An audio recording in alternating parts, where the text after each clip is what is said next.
Yo, baca One Piece sampai habis. Ya.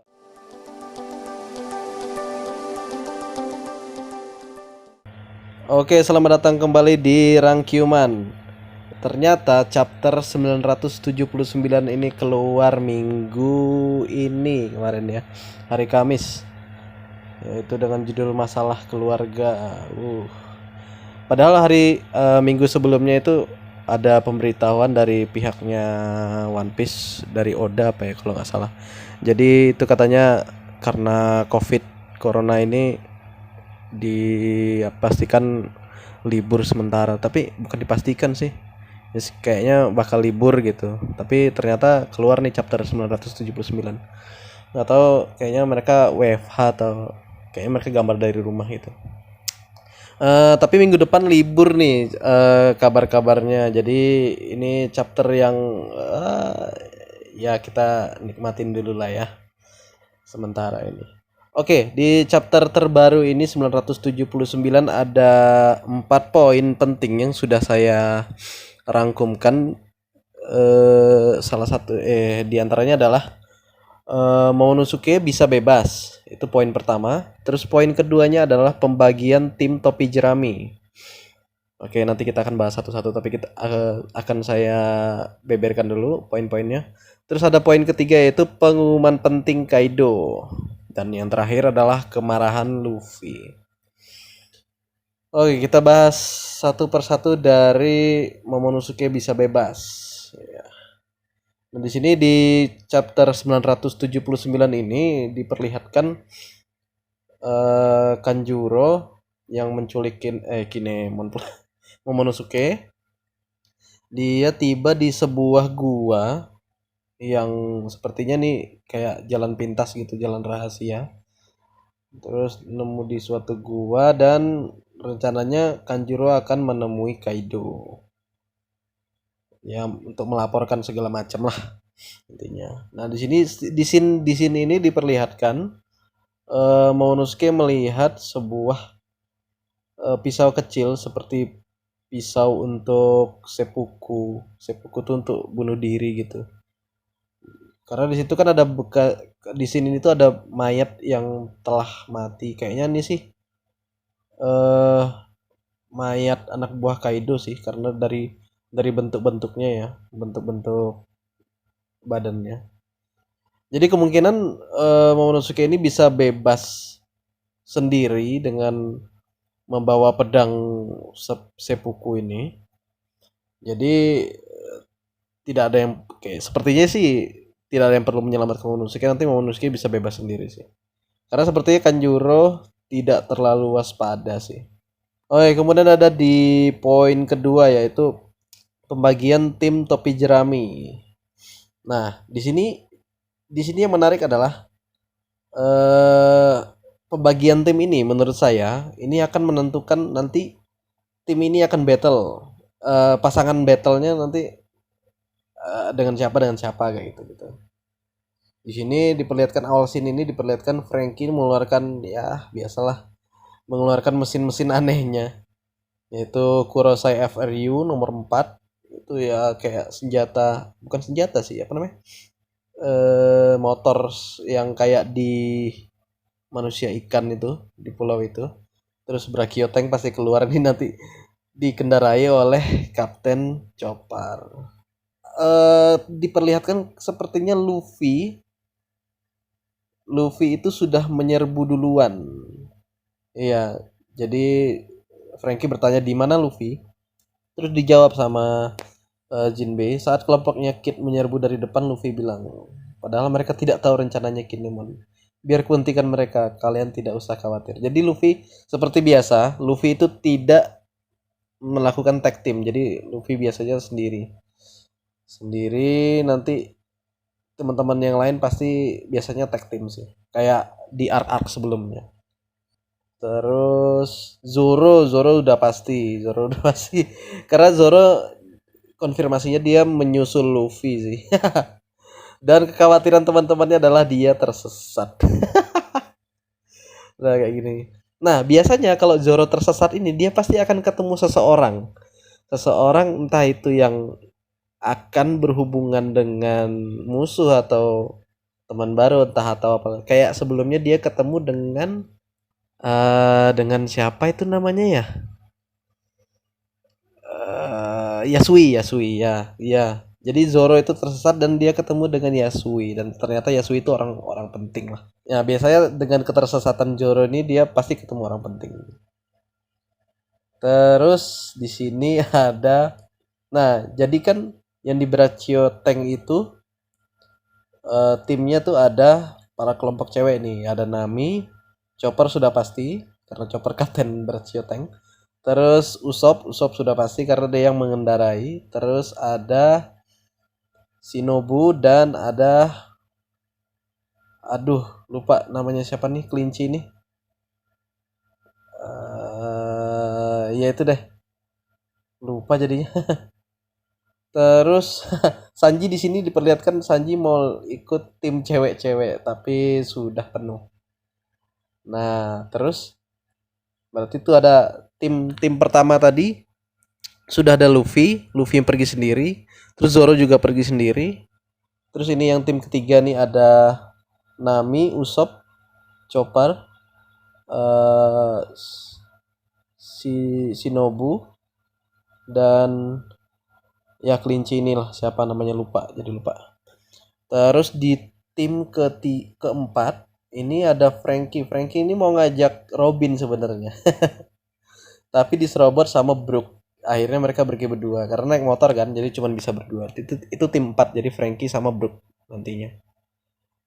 Frankie tuh kalau di arc sebelumnya biasanya berdua apa bertiga. Dia nggak pernah rame-rame karena dia mengandalkan peralatan tempurnya biasa. Sama badannya juga udah full armor sih.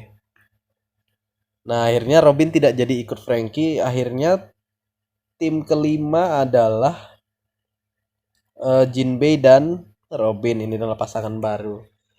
Wah, ini biasanya mereka pasti menjelajah dulu sih.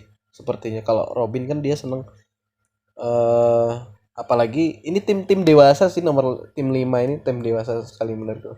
Karena mereka pasti menganalisa perang dulu, terus mereka tim tim support lah intinya. Oke, jadi tim kesimpulannya adalah tim bajak laut topi jeram ini dibagi dari 5 kelompok seperti itu. Terus poin ketiga itu adalah pengumuman penting Kaido. Ya, seperti yang diceritakan di chapter sebelumnya 978. Tobiropo atau The Flying Six ini sudah bertemu dengan Kaido sebagai kapten bajak laut bis. Nah, yang menariknya di sini adalah Kaido. Ini kita singkat aja ya.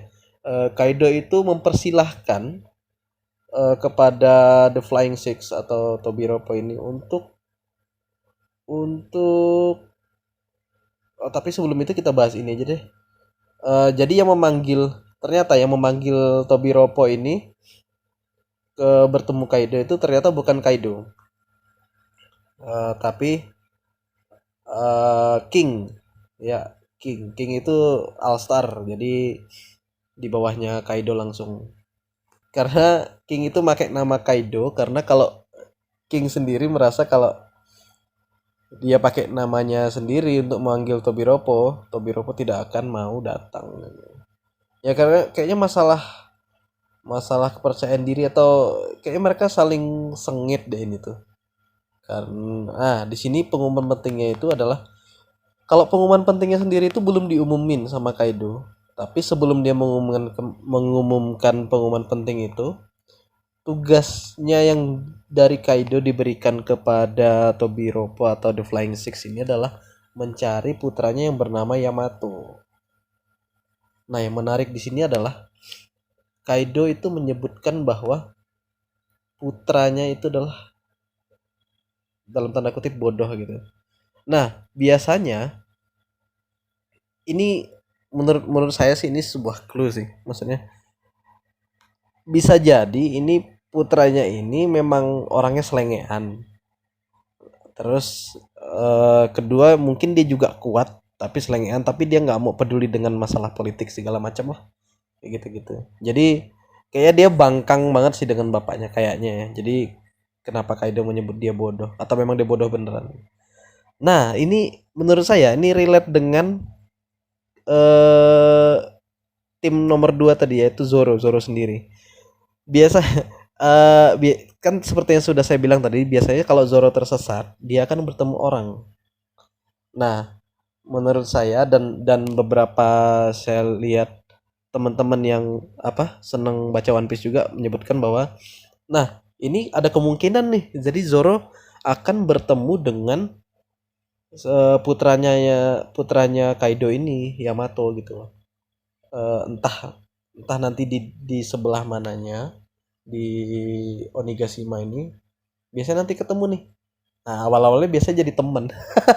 Kayaknya sih, kayaknya.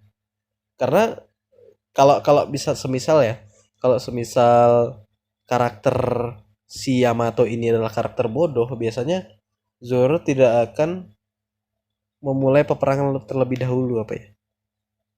Mungkin ya karena Zoro kan juga kan nggak seperti kayaknya nggak langsung menyerang gitu. Tapi kalau ketahuan musuhnya kuat, Zoro biasanya punya insting sih. Tapi nggak tahu deh. Ya nanti tergantung tergantung bagaimana Yamato ini sebenarnya. Apakah dia bodoh beneran atau dia memang seorang pembangkang atau apapun itu. Nah, imbalannya The Flying Six kalau menemukan putranya Kaido ini Yamato, mereka berenam akan diperbolehkan untuk melawan All Stars. Jadi bertiga itu diperbolehkan. Jadi Kaido ini semacam mengadu ulang kekuatan antara The Flying Six dengan eh All Star kayak gitu gitu. Siapa yang menang bisa dapat posisi All Star kayak gitu. Ketika All Star King, Queen dan Jack itu tetap menang, mereka akan tetap di All Star seperti itulah. Karena sepertinya eh The Flying Six ini cukup yakin dengan kekuatan mereka gitu. Karena mereka disebutkan sama sama King di sini, mereka itu adalah mantan kapten bajak laut semuanya. Di sini juga diperlihatkan nih Black Maria ternyata gede banget memang. Kayaknya sih memang dari klan raksasa paling. Oke, terus poin yang terakhir adalah kemarahan Luffy. Kemarahan Luffy ini ketika Luffy sedang mencari si Jabrik ya. Si Jabrik itu maksudnya Eustace Kid ya. Jadi Luffy udah tiba di kerumunan nih, Luffy sendirian. Ini anak-anak buah Kaido lagi mabuk. Terus ada yang menumpahkan, ini awal mulanya kemarahan Luffy nih.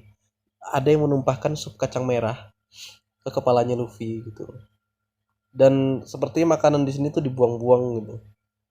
Dan dan jelas lah Luffy langsung teringat sama siapa sih anak kecil ini namanya? Jadi lupa karena jadi dia teringat sama anak kecil yang ngasih dia sup merah itu. Aduh, aku kok lupa ya. Nah, itu deh pokoknya nanti cari tahu lagi. eh jadi intinya Luffy biasanya kalau Luffy udah marah begini, kekuatannya bakal aneh-aneh nih yang keluar nih. Satu, Luffy ini biasanya tersesat dulu. Pertarungan Luffy kan pasti ditampilin terakhir dan dia bakal menang terakhir biasanya. Seperti arc-arc sebelumnya. Luffy ini kalau nggak sesat, kalau nggak kejepit di suatu atau dia dikalahin dulu, dia udah kelahi duluan, habis itu kalah, habis itu dia nanti lawan musuh lain lagi atau lawan musuh yang sama, dia lawan dua kali tapi terakhir gitu. Biasanya sih polanya begitu sih kalau kalau di setiap arc itu. Jadi Luffy biasanya tarung pertama dulu, habis itu dia kalah atau dia tersesat atau dia kejepit di sebuah ruangan, contohnya kayak di Enies Lobby, bukan di Enies Lobby, di Water Seven. Itu dia kejepit lama itu di gedung itu. Jadi nanti kita lihat deh kekuatan Luffy seperti apa. Apakah dengan hasil latihannya baru bersama siapa namanya? Kakek Hyogoro di penjara Udon itu akankah menimbulkan kekuatan baru? Apakah kekuatan lama Luffy yang sudah dilatih bersama Rayleigh kayak gitu-gitu. Oke, sekian aja itu udah rangkuman penting. Ada 4 poin tadi yang sudah saya beberkan di chapter One Piece terbaru 978. Bagi teman-teman yang suka dengan rangkuman ini bisa like, subscribe terbalik ya. Subscribe, like, and share kalau teman-teman mau. Eh, Kalau teman-teman suka, besok saya akan bahas di video lain lagi mengenai hal-hal yang penting lainnya. Nanti akan saya rangkumkan lagi. Bye bye.